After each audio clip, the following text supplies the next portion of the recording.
আসছি লাআল্লাকুম তাত্তাকুন, তোমরা যাতে মুত্তাকি হও। মুত্তাকি বানানোর জন্য মাহে রমজান আসলো।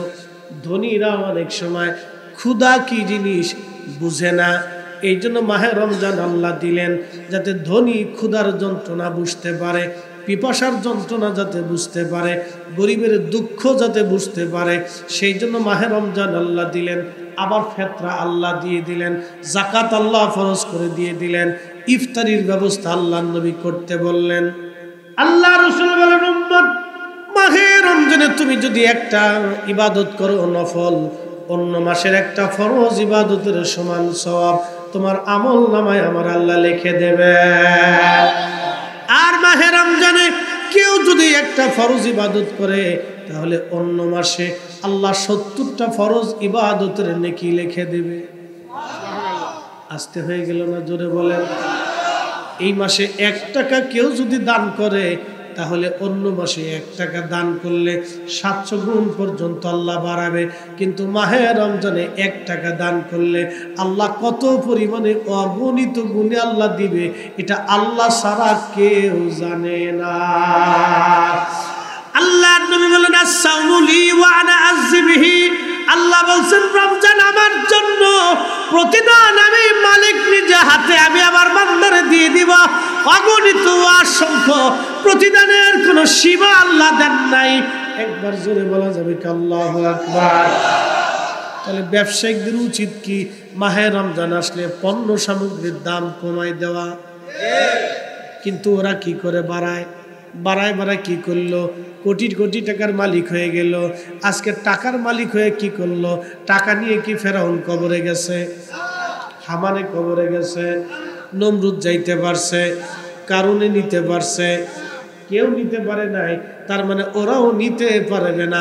এই জন্য আমার দেশে এক কবি গান লিখছিলেন, সোনারে পিঁপড়াই খাবে বড় লোকের ধন। ওরা যদি পণ্য সামগ্রীর দামগুলো একটু কমাই দিত, আমার দেশের কত গরিব মা সারাদিন পরিশ্রম করে 300 টাকা রুজি করে, কিন্তু বাচ্চা আছে ঘরে 4টা, স্বামী মারা গেছে অথবা তালাক দিছে, সারাদিন পরিশ্রম করে 300 টাকা রুজি করে, মাস গেলে তার রুজির কামায় রুজি 5000 টাকা। এই 5000 টাকা দিয়ে সন্তান মাহে রমজানে ভালো কিছু ইফতার করতে চায়, খাইতে চায়, কিন্তু মা কিনতে পারে না। দোকানে আসিয়া ফেলফেল করে মা চেয়ে থাকে, মনে মনে চিন্তা করে কি করব আমি। মার মনে বিরাট বড় দুঃখ, এটার দাম বেড়ে গেল, চিনির দাম বাড়লো, এই সোলার দাম বাড়লো, মুড়ির দাম বেড়ে গেল, খেজুরির দাম বেড়ে গেল। মহিলা কি করবে বলেন? ওই পুরুষটাই কি করবে বলেন? সারাদিন পরিশ্রম করে যারা 500 টাকা রুজি করে, এই গরিব মানুষটা ঘরে মা আছে, বাবা আছে, আরো ফ্যামিলির সদস্য আছে, সে করবে কি?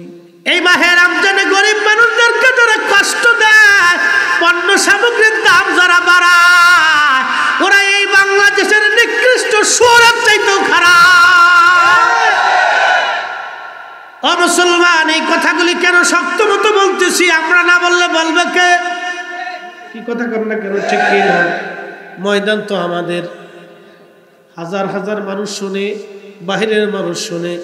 ব্যবসায়িকদের উচিত কি এই সময় কম লাভ করিয়া আল্লাহর বান্দাদের জন্য ইহসান করা, দয়া করা।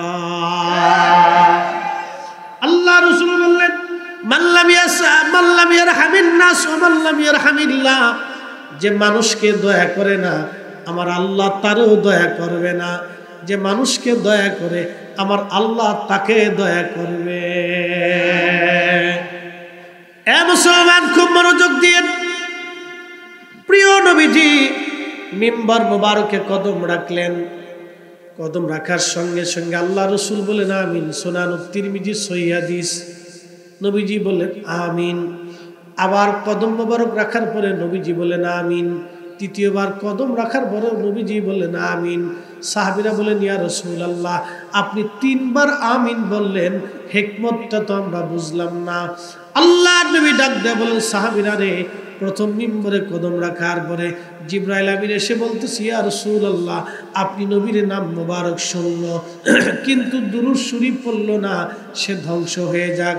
আমরা শুধু নাম মোবারক শোনার পরে দুরূদ শরীফ পড়ি না, আমরা চুমা খাইয়া চোখের মধ্যেও লাগাই। একবার জোরে বলা যাবে কি মারহাবা? লাগান না? এই মাসালার উপর আল্লামা ইমাম জয়নুদ্দিন শামী বিশ্ববিখ্যাত কিতাব ফতোয়া শামীর কিতাবুস সালাতের বাবুল আযানের ভিতরে তিনি বিশদ আলোচনা করছেন। আল্লামা ইমাম শাইখ হযরত ইসমাঈল হাক্কি তাফসীরে রুহুল বয়ানের ভিতরে বিশদ আলোচনা করেছেন। ইমাম সাখাবী রাহমাতুল্লাহ আলাইহি মাকাসিদুল হাসানার মধ্যে তিনি আলোচনা এনেছেন। কোন কোন ইমাম লিখেছেন এই আমলটার কারণে বান্দার চোখের রোগ আল্লাহ শেফা করে দেয়। আর একটু জোরে হবে না সুবহানাল্লাহ? কিছু সময় বসা যাবে তো ইনশাআল্লাহ? আজকে জুমার রাত, আজকে কিসের রাত? আর একটা জুমার সামনে পাবেন, তারপরে রোজা। আল্লাহু আকবার। কিন্তু এই রোজার আগে কত মানুষ কবরে চলে যাবে। একদিন মাটি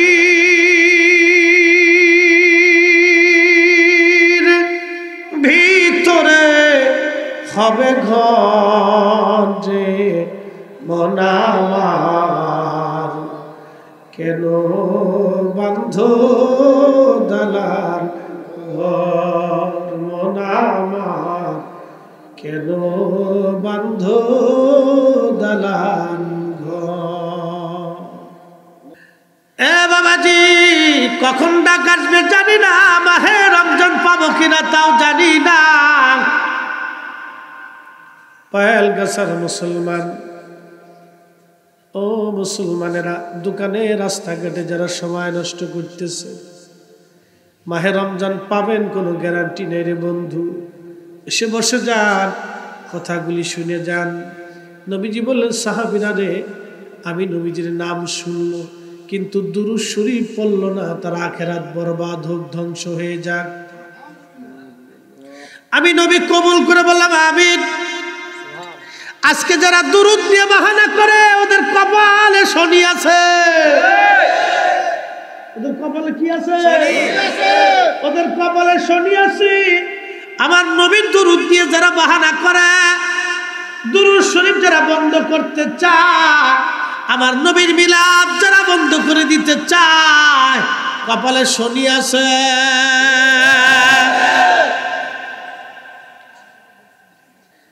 আমার প্রিয় নবীর নামের দাম কত রে হে বরুড়াবাসী, পায়েলগাছাবাসী। আল্লাহু আকবার ভাষায় প্রকাশ করার মতো না।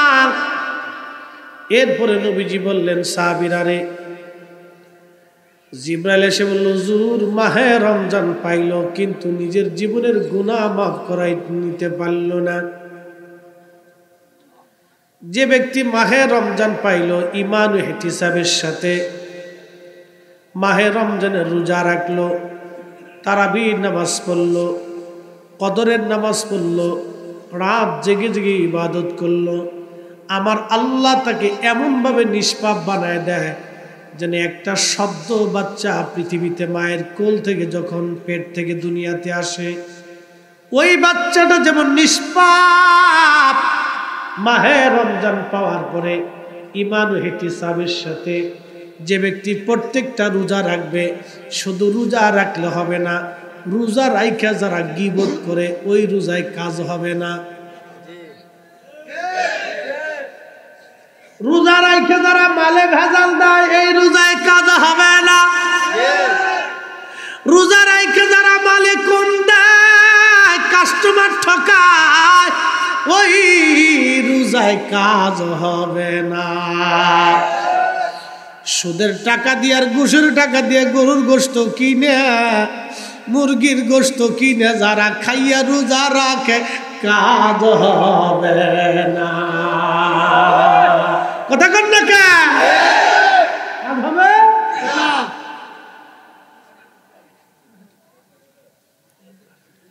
রমজানের রোজা রাইখা যারা মিশা কথা কয়, ধোঁকাবাজি করে, চগলখড়ি করে কাজ হবে। এই জন্য ঈমান ও ইহতিসাবের সাথে রোজা রাখতে হবে। রোজা রাখার মতো রোজা রাখতে হবে। রোজা রাইখা ফাহেসা কথা বলা যাবে না, গীবত করা যাবে না, সগলখুরি করা যাবে না, মিথ্যা কথা বলা যাবে না, তহমত দেওয়া যাবে না, বাজে কথা বলা যাবে না, ফাহেসা কথা বলা যাবে না, বকাবাজি করা যাবে না। এইগুলি থেকে দূরে থাকতে হবে। রিয়া করা যাবে না, হিংসা করা যাবে না, অহংকার রাখা যাবে না, কামনা থাকবে না, বাসনা থাকবে না। সব কিছু থেকে নিজের আত্মাকে পবিত্র করিয়া যে ব্যক্তি রোজা রাখবে, এই রোজাটাই তার আসল রোজা। রোজা রোজা সে অরিজিনাল রোজা রাখবে।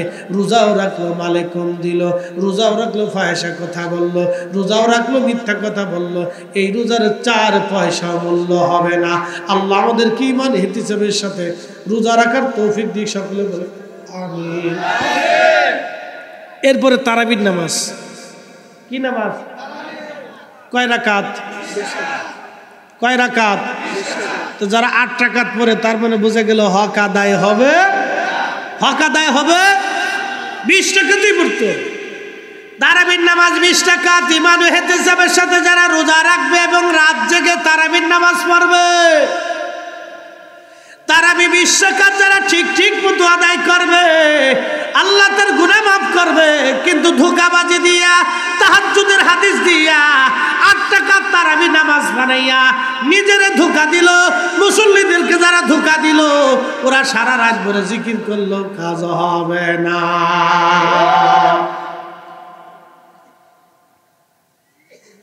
খুব মনোযোগ দিয়েন।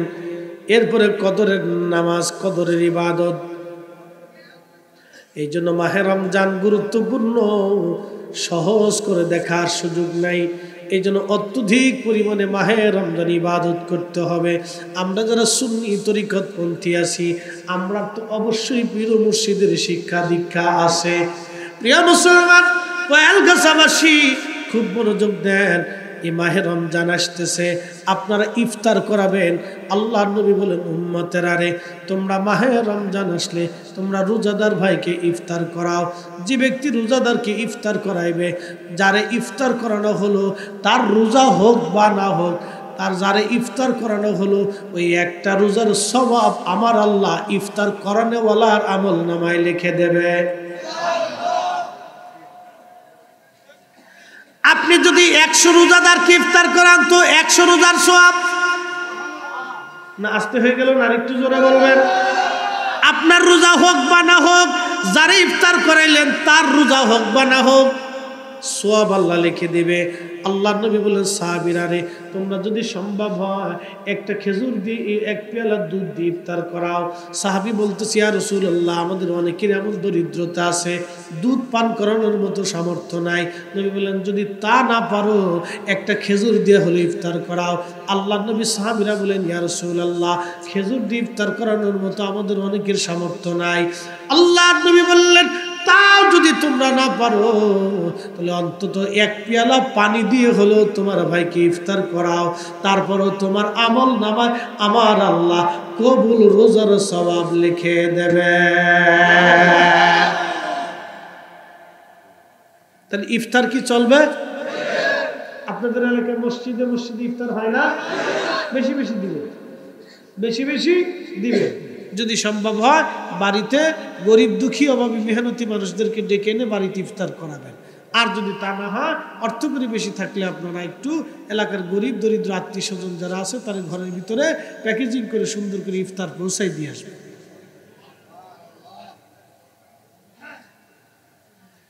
ইসলাম হচ্ছে নিজে খাবেন, অপরকে খাওয়াবেন। কি কথা কন না কেন? ইসলাম কি নিজে খাবেন, অপরকে খাওয়াবেন। শুধু নিজেই খাবেন, গরিবরা খাবে না, এটার নাম ইসলাম না।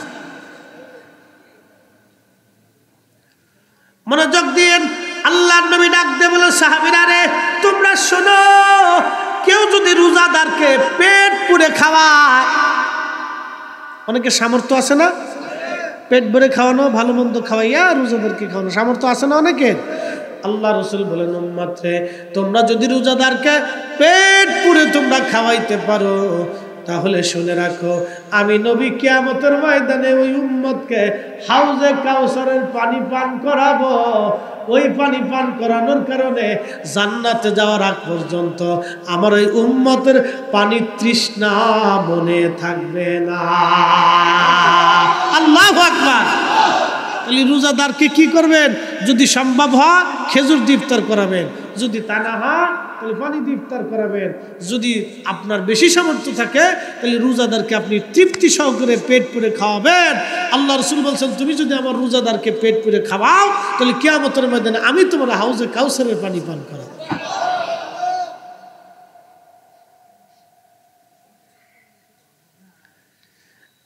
নবীর উম্মত, এই আমলগুলি আপনারা করবেন মাহে রমজানে।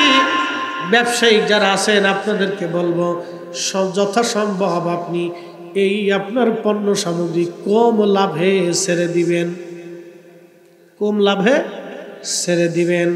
তাতে আপনার ওই কাস্টমার যারা আছে, বিশেষ করে আপনি যদি সম্ভব হয় ব্যবসায়িক ভাই যারা আছেন, যদি গরিব মানুষ আপনার কাস্টমার আসে তাহলে যথাসম্ভব আপনি কম দামে তাকে ছেড়ে দিবেন। আপনি লাভটা একটু কম করবেন, কিন্তু দরিদ্র মানুষ পীড়িত, আপনি তার কাছে কম দামে বিক্রি করলেন। ব্যবসায়িক বাইরে রিজিক তো আমরা দেই না, রিজিকের মালিকে। আপনি যখন এই মাহে রমজানে কোনো দরিদ্র মানুষকে এইভাবে সাহায্য করবেন, মনে রাখবেন আল্লাহ আপনার ব্যবসার ভিতরে বরকত দিবে, জীবনে বরকত দিবে, সন্তান সন্ততিতে বরকত দিবে। আর যদি এইভাবে গরিব মানুষের হক মেরে মেরে খাইয়া সন্তানের জন্য রাইখে যান, তাহলে দেখবেন সন্তান বোতল সার মুরিদ হয়ে যাবে। বোতল সারে চিনছেন নি আপনারা? বোতল সার সুখ নাই, যারা গরিবেরটা বাইরে খায় তাকার সুখ নাই। কথা কন না কে? ঘুমাইতে পারে না, বোতল খাইয়া ঘুমায়, তারপরে শান্তি পায় না। তাহলে আমরা আল্লাহ ভালো রাখছে, কি কথা কন না কে? কন্যা আলহামদুলিল্লাহ, আল্লাহ আমরা কম খাওয়াইতেছে কিন্তু ভালো রাখছে। আমরা খিচুড়ি খাই আর দুটো রুটি খাই আর সবজি দিয়ে খাই আর একটু ভর্তা দিয়ে খাই, একটু ডাল দিয়ে খাই, একটু শাক পাতা দিয়ে, কচু শাক খেলে তো আরো ভালো। খুব মনোযোগ দিয়ে আল্লাহর নবী এই জন্য মাহে রমজানে এইগুলি আপনারা করবেন। আল্লাহ আমাদের জন্য ভালো ভালো আমল করার তৌফিক দেয়। সকলে জোরে জোরে বলেন আমিন। তৃতীয় মিম্বার মোবারকে রহমতের নবীজি কদম মোবারক রাখলেন। কদম মোবারক রাখার সঙ্গে সঙ্গে আল্লাহু আকবার, তখন আল্লাহর নবীজি ডাক দেয় বলেন, সাহাবীরা রে, 3 নাম্বার কদমে যখন আমি রাখলাম, জিবরাইল এসে বলল, ইয়া রাসূলুল্লাহ, যে বাবা মা পাইলো কিন্তু খেদমত করে জান্নাত নিতে পারলো না, সে ধ্বংস হয়ে যাক। যে বাবা মা পাইলো কিন্তু খেদমত করে জান্নাত নিয়ে নিতে পারলো না, সে ধ্বংস হয়ে যাক, ধ্বংস হয়ে যাক, ধ্বংস হয়ে যাক। জীবন বরবাদ, জিন্দিগি বরবাদ, জিন্দিগি বরবাদ, জিন্দিগি বরবাদ। আল্লাহর নবী সহিহ বুখারীর কিতাবুল আম্বিয়াতে একটা ঘটনা লেখেন। পূর্ব জামানাতে বনি ইসরাইলের ভিতরে একজন বুজুর্গ বান্দা ছিল, সারাদিন 24 ঘন্টা ইবাদতে কাটাইতো। তারে মানুষের একটা খানকা বানাই দিল, ওই খানকার ভিতরে সে 24 ঘন্টা ইবাদত করত, সারা রাত্র নামাজ পড়তো, সারা দিনে নামাজ পড়তো, সারা রাত্রি ইবাদতে কাটাইতো, সারাদিন রোজা রাখতো। একবার জোরে বলা যাবে কি মারহাবা। পয়েলগাছাবাসী, ওই বুজুর্গ সারা রাত্র ইবাদত করে, সারাদিন ইবাদত করে। একদিন ওই বুজুর্গের মা দরজার কাছে সে খানকায় টোকা দিচ্ছে, দরজা খোলো বেটা, আমি তোর মা আসছি। মা কথা বলে চলে যাবে, দরজা খোলো। নবীজি বলতেছেন, শোনো আমার উম্মতেরা। তখন এই যুবক নামাজে দণ্ডায়মান, চিন্তা করে, একদিকে নামাজ, অন্যদিকে মা। আমি কি নামাজ ছেড়ে দিব না মার ডাকে সাড়া দিব? যদি নামাজ ছেড়ে দিই তাহলে মার সাথে সময় দিতে হবে, আর মার সাথে সময় দিলে নামাজ হবে না, নামাজ হইলে মার সাথে সময় দেওয়া হবে না। চিন্তা করলো, না, আমি আমার মালিক, আমার মৌলা, আমার আল্লাহর কথা আমি নামাজ ছাড়ব না। না সুবহানাল্লাহ কইেন না, আগে সুবহানাল্লাহ বললেন না, পরে পরে বুঝছে কোন বুঝি কয়েন। এখানে বিরাট বড় ফেস আছে, অনেক বড় ফেস। সুবহানাল্লাহ আগে কোয়া যাবে না, আমি সুবহানাল্লাহ কইতে কইলে কয়েন, এখানে একটা বিরাট বড় ফেস আছে। এখন আপনি যদি আমার জিজ্ঞেস করেন যে মুফতি সাহেব নামাজ বড় না মা বড়, আমি বলবো নামাজ বড়। কোনটা? নামাজ আল্লাহর ইবাদত। শরীয়তের বাহ্যিক দৃষ্টিকোণ থেকে মনে হবে নামাজ বড়, কিন্তু মা ডাকতেছে। কে ডাকতেছে? কে ডাকতেছে? মা। রব বলছে আনিশকুরলি। এই কোরআন আল্লাহ বলতেছে আনিশকুরলি, তুমি আমি আল্লাহ কৃতজ্ঞ হবে। ওয়ালি ওয়ালিদাইক, আমি আল্লাহর পরে তোমার বাবা মার প্রতি তুমি কৃতজ্ঞ হবে। আল্লাহ বলতেছেন ওয়াকাদা রাব্বুকা আল্লাহ তা'বুদু ইল্লা ইয়াহু, আমি আল্লাহ ছাড়া আর কারো ইবাদত তুমি করবা না। এরপরে মালিক বলতেছেন ওয়াবিল ওয়ালিদাইনি ইহসানা, তুমি তোমার পিতামাতার সাথে ইহসান করবে। এই কোরআনে আল্লাহ বলতেছেন ওয়া'বুদুল্লাহ ওয়ালা তুশরিকু বিহি শাইয়্যা, আমি আল্লাহর ইবাদত করবে, আমি আল্লাহর সাথে শিরিক করবে না, শরীক করবে না, শিরিক করবে না। ওয়াবিল ওয়ালিদাইনি ইহসানা, তোমার পিতামাতার সাথে ইহসান করবে। একসাথে বলবেন আল্লাহু আকবার। ফায়সালা আল্লাহর, আল্লাহর ফায়সালা। এই জন্য আল্লাহর নবী বলছেন যে বাবা মা পাইল কিন্তু খেদমত করে জান্নাত নিতে পারলো না, তার আখিরাত বরবাদ।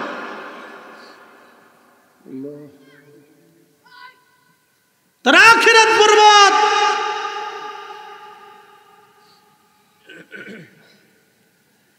প্রিয় উপস্থিতি, পায়েলগাছাবাসী, মা ডাকে জুরাইজ রে, দরজা খোল, আমি মা আসছি। বেটানে কথা বলে চলে যাব। জুরাইজ কিন্তু বিরাট বড় বুজুর্গ, নামাজের মধ্যে চিন্তা করে একদিকে নামাজ, অন্যদিকে মা। না না, মা চলে যায়, যাক, নামাজ আমি ছাড়ব না। জুরাইজ প্রথম দিনে মাকে ডাকে সাড়া না দিয়ে নামাজ পড়তেই লাগলো। কিছুক্ষণ মা ডাকাডাকি করে চলে গেল।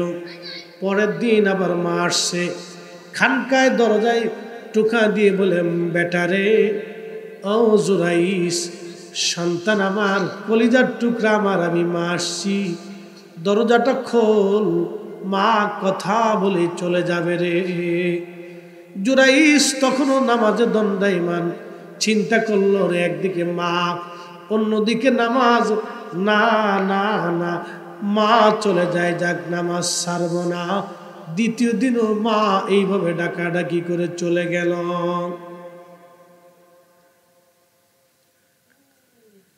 তৃতীয় দিন আবার মা আসছে,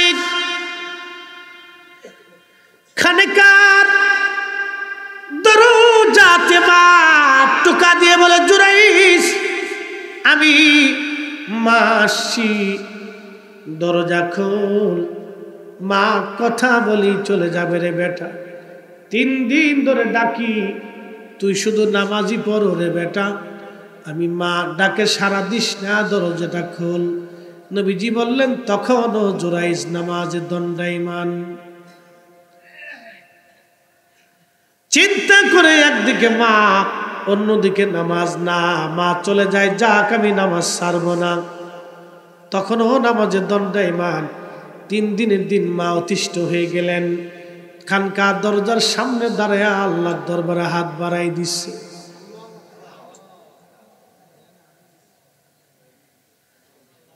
অপরাধ কিন্তু বেশি না, অপরাধের জটিলতা কিন্তু বেশি না, শুধু ডাকে সাড়া দেয় নাই। ছেলে কিন্তু আল্লাহ বলা, ছেলে কিন্তু আল্লাহ বলা। এরকম ছেলে লক্ষের ভিতরে পাওয়া যাবে না, লাখের ভিতরে এরকম ছেলে নাই। এই কুমিল্লাতে বড়রাতে আপনি যদি কনসার্ট করেন, নর্তকী এনে নাচান, এই পায়েলগাছা বড়ুড়া এই আশেপাশের শাম অঞ্চল থেকে লাখে লাখে যুবক দেখবেন ওই নর্তকীর নাচ দেখার জন্য চলে গেছে।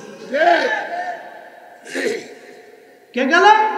আপনার আত্মীয়, স্বাস্থ্য ভাই, ফুফুতো ভাই, ভাতিজা, ভাগ্নে, এটা সেটা, ছেলে অমুক তমুক, নাতি চলে গেছে। তার মানে জুরাইদের মতো ছেলে লাখের ভিতরে পাওয়া মুশকিল, লাখের মতো পাওয়া মুশকিল। ছেলে তো খারাপ না, কিন্তু মা 3 দিন ধরে ডাকে, মা ডাকে, ছেলেটা সাড়া দেয় নাই।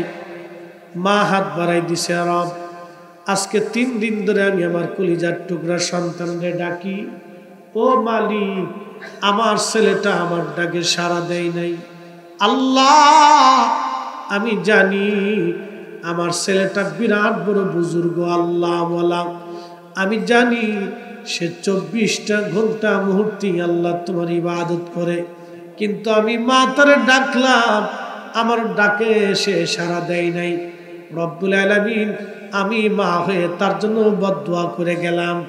আমার জুরাইজ তোমার দরবারে যত বড় ওলি হোক না কেন, আমার জুরাইজ রে দুনিয়ায় কোনো জেনাকারিনী, কোনো বেশ্যা মহিলার অপবাদ না দিয়া, অপদস্থ না করাইয়া, অপমান না করাইয়া তুমি কবরে নিও না। হাই হাই হাই, নবীজি বলতেছেন উম্মতের আরে মার বদদুয়া সাথে সাথে আল্লাহর দরবারে কবুল হয়ে গেল। সর্বনাশ সর্বনাশ সর্বনাশ। এই জন্য আল্লাহ বললেন ইম্মা ইয়াবলুগান্না ইনদাকাল কিবারা আহাদুহুমা আও কিলাহুমা ফালা তাকুল লাহুমা উফিন ওয়ালা তানহারহুমা وقل لهما قولا كريما।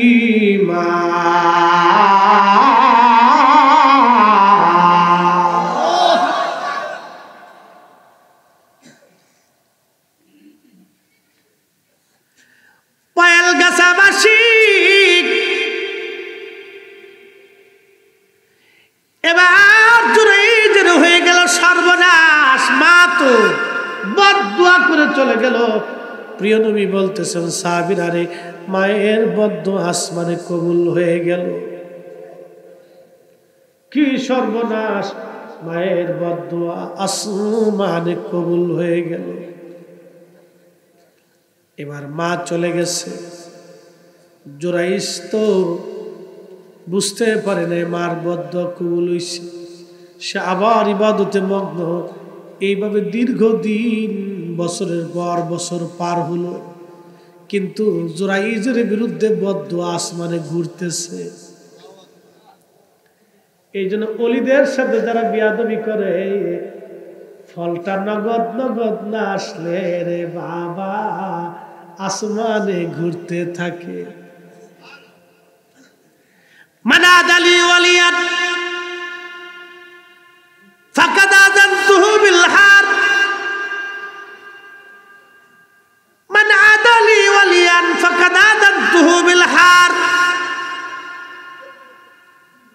ওলিদের সাথে যারা বিয়াদবি করে, দুশমনি করে, আমি আল্লাহ তার সাথে যুদ্ধ ঘোষণা করি। কপাল কিন্তু মন্দ হবে আজ অথবা কাল। সে বুঝতে পারে না তার মাথার উপরে শনি ঘুরতেছে। জুরাইজ মনে নাই, জানে না আসমানে মেঘ জমে আছে তার জন্য। মায়ের বদদুয়া কবুল হইছে, সে তো ঠিকই ইবাদতে রত আছে। বছর পর বছর পার হয়ে গেল। ওই খানকার পাশে একটা রাখাল রাত্রিবেলা মাঝে মধ্যে এসে ঘুমাইতো, দিনে বিশ্রাম করত। ওই রাখালের সাথে ওই এলাকার একটা মেয়ের অবৈধ সম্পর্ক হলো, এক পর্যায়ে রাখালের সাথে মহিলাটা জিনা করলো।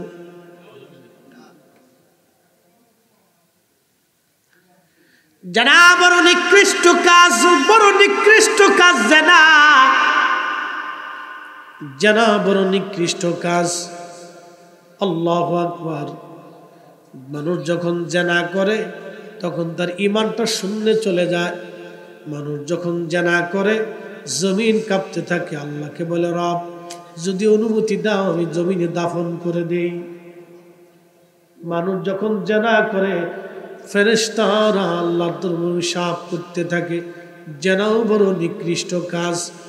আল্লাহর নবীজি রাসূল কারীম বললেন ওই মহিলার সাথে ওই রাখালের সাথে জিনা হলো। জিনার একটা পর্যায়ে ওই মেয়েটা অন্তঃসত্ত্বা হলো, গর্ভবতী হলো, বাচ্চা কনসেপ্ট হয়ে গেল পেটে। ধীরে ধীরে যখন ওই মহিলার পেটে বাচ্চার নিদর্শন এসে গেল, তখন ওই এলাকার লোকজনের মধ্যে জানাজানি হয়ে গেল, অমুকের মেয়ে অমুক, বিয়ে হয় নাই কিন্তু পেটে বাচ্চা। কারণ কি রে? কারণ কি? মহিলার পেটে বাচ্চা। ওই মেয়েটাকে ডাকা হলো। সমাজের সর্দার মাতবার এবং যারা ছিলেন কওমের প্রধানরা সবাই তাকে ডাক দেয়া বললো, ব্যাপার কি? তুমি অন্তঃসত্ত্বা হলে কার মাধ্যমে কে সবার সর্বনাশ করছে? এখন মেয়েটা চিন্তায় পড়ে গেল। ওই রাখাল ছিল গোলাম আর মহিলা ছিল স্বাধীন মহিলা। এখন যদি রাখালের কথা বলে তাহলে তাকেও মেরে ফেলবে মানুষেরা, আর রাখালকেও মেরে ফেলবে। কি করা যায়? উপায় কি? এখন কেমনে বাঁচা যায়?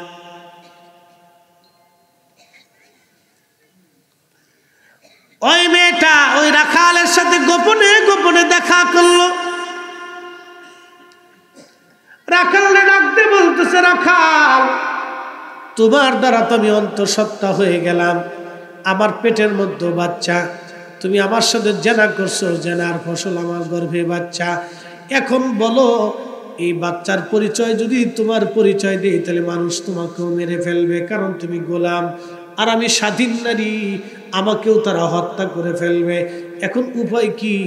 একটা ব্যবস্থা তো করো, তোমার কারণে আমি আজ এই বিপদের সম্মুখীন হলাম।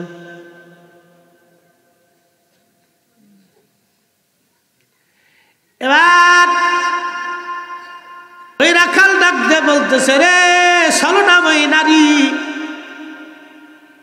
আচ্ছা শোনো, তোমার দ্বারা তো আমিও বিপদগ্রস্ত হইলাম, তাহলে একটা কাজ করো, আমি যেই খানকার পাশে রাত্রিবেলা দিনে ঘুমাই, ওই খানকার ভিতরে একজন যুবক ইবাদত করে, তার নাম জুরাইস, 24 ঘন্টা আল্লাহর ইবাদতে কাটায়। তোমারে যদি জিজ্ঞেস করে লোকেরা তাহলে তুমি বলবা জুরাইস তার খানকার মধ্যে নিয়ে তোমার সাথে জিনা করছে। মার বদদুয়া কবুল হইছে কিনা? কথা কর না কেন? কবুল হইছে নি? মায়ের বদদুয়া কবুল হয়ে গেছে। মা বদদুয়া করছে অনেক বছর আগে, কিন্তু আকাশের থেকে মেঘ বিপদ আসলো অনেক বছর পরে। যুবকদেরকে সতর্ক করে যায়, মার বদদুয়া নিও না, যদি একবার বদদুয়া করিয়া দেয়, বিয়ে করবা 10 বছর আগে, কপালে ঠাডা পড়বে 10 বছর পরে। কথা কর না কে? আর না হয় মরার আগে,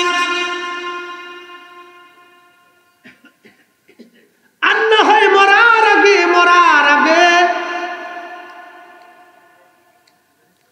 নাফরমানি করলে মরার আগে পেতে হবে রে কঠিন বিপদ, না হয় মরার আগে।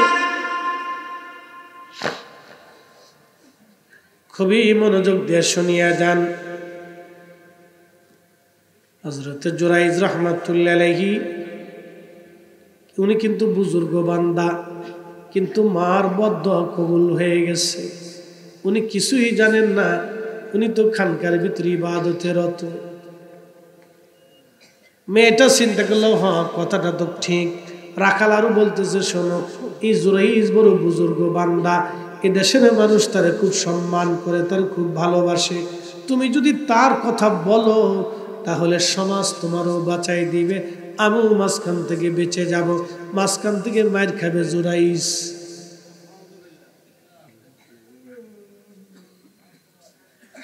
মেয়েটাকে ডাকছে, সর্দার রে, মেয়ে বলো কে তোমার সাথে জানা করছে? মেয়েটা বলল, দেখেন আপনারা যারা বড় বুজুর্গ অলি মনে করেন, ওই যে জুরাইজ খানকার ভিতরে নিয়ে আমার সাথে সে জেনা করছে, যার কারণে আমি অন্তঃসত্ত্বা হয়ে গেছি। তোমরা যারা অলি মনে করো, সেই লোকটাই তার খানকার ভিতরে নিয়ে আমার সাথে জেনা করছে। যুবকরা লাঠি সোটা নিয়ে জুরাইজের খানকা আক্রমণ করছে, আগুন ধরাই দিল, জুরাইজকে লাঠি দিয়ে মারে। আল্লাহর ওলি জুরাইজ ডাক দে বলো, যুবকরা কি জন্য তোমরা আমারে মারো? বলে, তুমি বিরাট বড় ভণ্ড প্রতারক, তুমি অমুক নারীর সঙ্গে জেনা করছো, সে অন্তঃসত্ত্বা হয়ে গেছে, এখন তুমি বড় ভণ্ড বুজুর্গ, তুমি বিরাট বড় ভণ্ড, এই জন্য তোমার শায়েস্তা করার জন্য আমরা আসছি। আল্লাহর ওলি জুরাইজ বললেন, দেখো গো, আমি তারে কোনোদিন দেখিও নাই, আমি তারে চিনিও না, জেনা করা তো দূরের কথা, কথা তো সত্য, সে তো জেনাও করে নাই, তারে দেখেও নাই, কিন্তু মায়ের বদদুয়া কবুল হইয়া গেছে। কথা কর না কেন, ঠিক কিনা? লোকেরা বললাম, জুরাইজ রে, মহিলার পেটের বাচ্চা তোমার আর সাক্ষী হয় কেমনে? বলো, ওই বাচ্চা প্রসব হওয়ার পরে ছোট্ট বাচ্চার কাছে আমি জিজ্ঞেস করব, আমার মাধ্যমে সে কি দুনিয়াতে আসছে নাকি অন্য কোনো পুরুষের মাধ্যমে? বলে, জুরাইজ রে, এত ছোট বাচ্চা কি কথা বলবে? আমি বললে অবশ্যই কথা বলবে। আল্লাহর নবী বলেন, উম্মতরা তোমরা শোনো, কয়েকটা বাচ্চা মায়ের কোলে থেকে কথা বলেছিল, তার ভিতরে হযরত ইউসুফ আলাইহিস সালামের সাক্ষী এবং হযরত জুরাইজের সাক্ষী এই পেটের বাচ্চা। একবার জোরে বলা যাবে কি মারহাবা? লোকেরা বলল, ঠিক আছে, বাচ্চা প্রসব। বাচ্চা প্রসব হয়ে গেল, বাচ্চা প্রসব হয়ে গেছে সময় মতো, বাচ্চা লম্বা ঘটনা, সময় মতো বাচ্চা প্রসব হলো। ওই মহিলা বাচ্চা নিয়ে আসছে, ওই মহিলা জানে না অলিদের দৌড় আল্লাহর আরশ পর্যন্ত। হ্যাঁ, কি কথা কর না কেন? অলিদের দৌড় কোন পর্যন্ত? আল্লাহর আরশ পর্যন্ত। একসাথে বলেন আল্লাহু আকবার। পাওয়ার আসেনি? ওই উম্মতের পাওয়ার যদি এটা হয়, তো এই উম্মতের পাওয়ার কত? আল্লাহু আকবার। ওই উম্মত থেকে এই উম্মতের 70 গুণ পাওয়ার বেশি। এই জন্য আমরা বুলন্দ নসিব, আমরা অলিদের সাথে আছি। অলিদের সাথে থাকে, এটা তাকদীর। হযরত জুরাইজ রাহমাতুল্লাহ আলাইহি বাচ্চা প্রসব হওয়ার পরে সালিশ আবার বার্ষিক, মহিলা বাচ্চা কোলে করে আসছে। লোকেরা বলল, জুরাইজ তোমার সাক্ষী হাজির করাও। জুরাইজ বলল, এই বাচ্চাটাকে আমার কাছে আনো। বাচ্চাটাকে নিয়ে আসার পরে আল্লাহর ওলি শাহাদাত আঙ্গুল দিয়ে বাচ্চার তল পেটে ধাক্কা দিয়ে বলেন, এ বাচ্চা বলো, আমি তোমার জন্মদাতা নাকি অন্য কেউ? আল্লাহর নবী বললেন, সাথে সাথে বাচ্চার জবান খুলে গেল। বাচ্চা ডাক দিয়ে বলে, সমাজের মানুষ, তোমরা যারে আমার পিতার পরিচয় দিয়ে নিয়ে নিচ্ছ, এই জুরাইজ আল্লাহর ওলি, উনি নিষ্পাপ, উনি আমার জন্মদাতা না, ওই রাখাল হলো আমার জন্মদাতা। একসাথে জোরে বলেন আল্লাহু আকবার।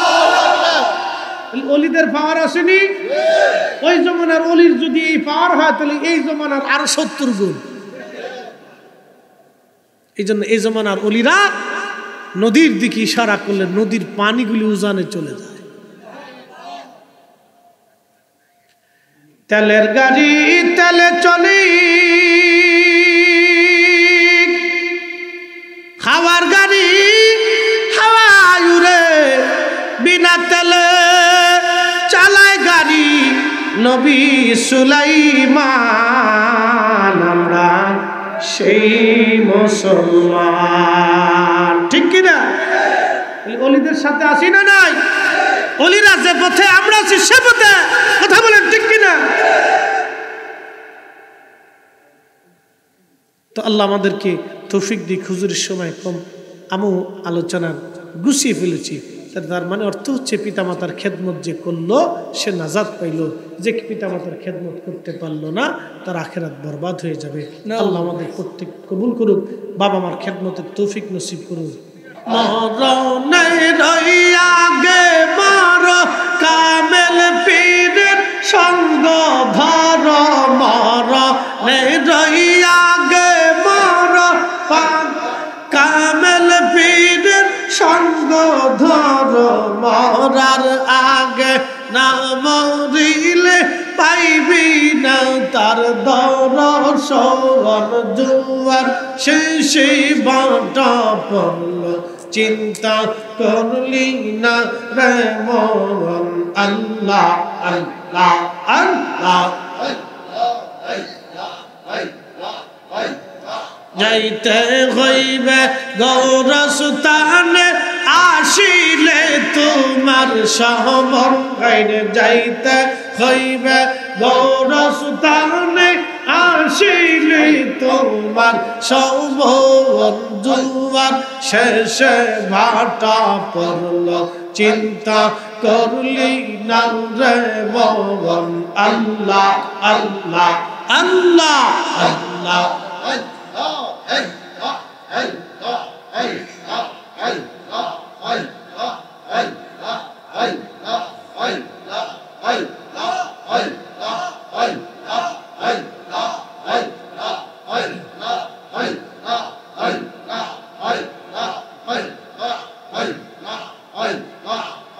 Kairi salayam lavan, kairi salayam lavan, ohe nana jahan apnari Husain jaar Karbalar maidan.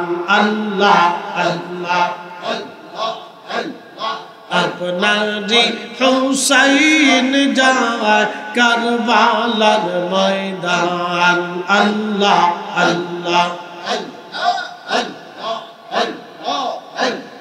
কারবালার ময়দানে যাইয়া আদিব গলা কাটাইয়া,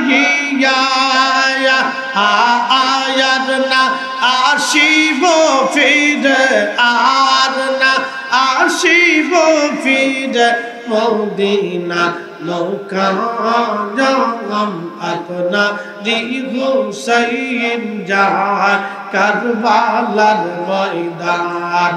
আল্লাহ আল্লাহ আল্লাহ আল্লাহ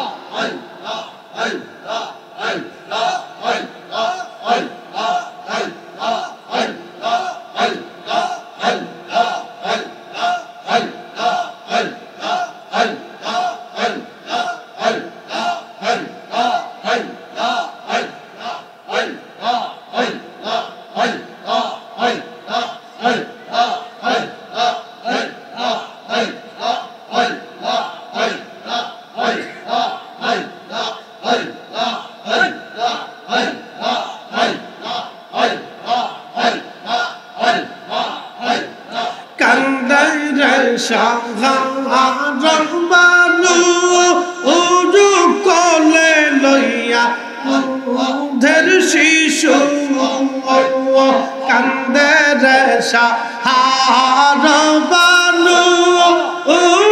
কলে লইয়া দুধের শিশু, পানি পানি কইরা যার পানি পানি কইরা আজগর শহীদ হইয়া যায় আমারি হুসাইন যায় কারবালার ময়দান।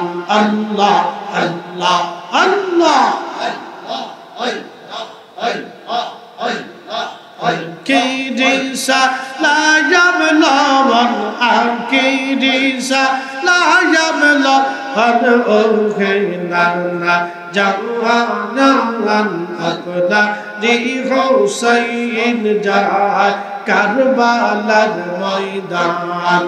আল্লাহ আল্লাহ আল্লাহ